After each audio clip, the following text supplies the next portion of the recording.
Early on in this course, I did show you some cloud models, but in those cloud models, I didn't go into much detail because I was focused on the shared responsibility model.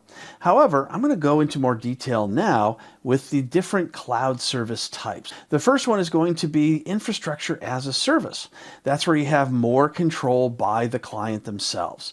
So infrastructure as a service, or IaaS, is going to be the most flexible because you have total control. It has the maximum amount of client control. The cloud, in this case Azure, provides the hardware, it provides the server, it provides the network, although you can decide what IP address the network's going to have, and it provides physical security. No one can get into that data center without being authorized. Now the client does the rest. Now if you're going to do what's called lift and shift from on-premises Active Directory into the Azure Cloud Entra ID, which is another type of directory, that is also considered infrastructure as a service.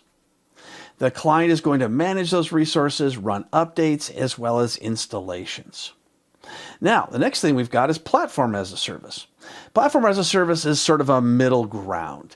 It's going to be where the cloud does physical security, network, maintains operating system, databases, development tools, and the client does the rest.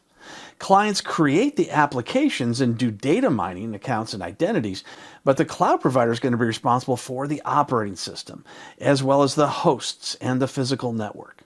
This is what's referred to as a consumption model because you pay for what you use. Azure provides the databases and infrastructure that you're going to be able to use whenever you'd like. Then you have software as a service. Software as a service is going to be the most complete service for clients. The cloud does everything except identity, which is creating the users and giving them access through role-based access control. That's going to be shared by both parties because Azure is going to maintain the database, but you're going to add the users to it and give them the access. It is the most expensive option, but it's the least configured by the client. The client basically is mostly in charge of what type of software to rent. In this case, there's many different types in Microsoft 365, and the client also is in charge of who gets onto the system and what access they have. Here's an example of infrastructure as a service. So if I go into portal.azure.com and click on virtual machines, then you can see the virtual machine that I had previously created. If I click on that virtual machine, I can go ahead and make a lot of changes to it. I can make changes to who has access, but I can also connect to it. I can run all the updates. I can change the storage. Pretty much everything is going to be as the client's responsibility, with the exception of that physical security and the server itself, as well as providing a network connection. Now let's take a look at a software as a service option. I'm in the Microsoft 365 portal at admin.microsoft.com, and on the left-hand side, you can click on Show All. What this is going to do is show me all the different admin centers that I can manage for software as a service. For instance, I'll click on Exchange.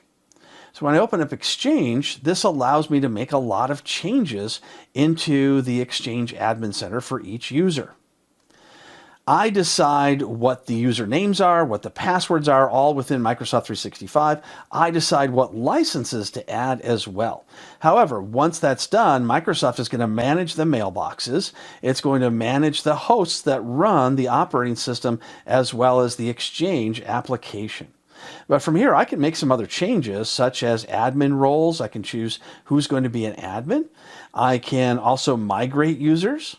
I can create reports to tell me how things are going. And I can create other types of mailboxes, such as public folders, as well as room resources. So various different staff can go ahead and reserve rooms or resources like a television or a computer, things like that. All that's up to me, but Microsoft is going to manage it all. They're going to do all the updates to Exchange and to the Windows operating system on which it resides. That is software as a service.